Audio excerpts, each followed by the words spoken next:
ఒక నిర్ణయం జీవితాన్ని ఎలా మార్చేస్తుందో చూపించిన ఉదాహరణ ఇది.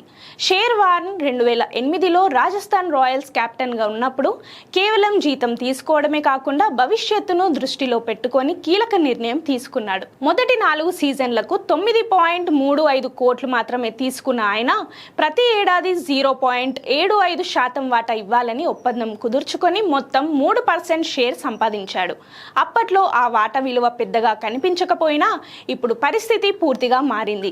తాజా డీల్ ప్రకారం రాజస్థాన్ రాయల్స్ విలువ సుమారు 15,301 కోట్లకు చేరడంతో వాన్కు దక్కిన 3% వాటా విలువ ఏకంగా 460 కోట్లకు పెరిగింది. 2022లో ఆయన మరణించినప్పటికీ ఈ నిర్ణయం ఆయన పిల్లలకు భారీ ఆస్తిగా మారింది. క్రీడాకారుడు మైదానంలోనే కాదు, ఆర్థిక నిర్ణయాల్లో కూడా ఎంత దూరం ఆలోచించాలో వార్న్ నిరూపించాడు. కేవలం ఆట కాదు, తెలివైన పెట్టుబడి కూడా జీవితాన్ని మార్చేస్తుందనే గొప్ప సందేశాన్ని ఇచ్చాడు షేన్ వార్న్.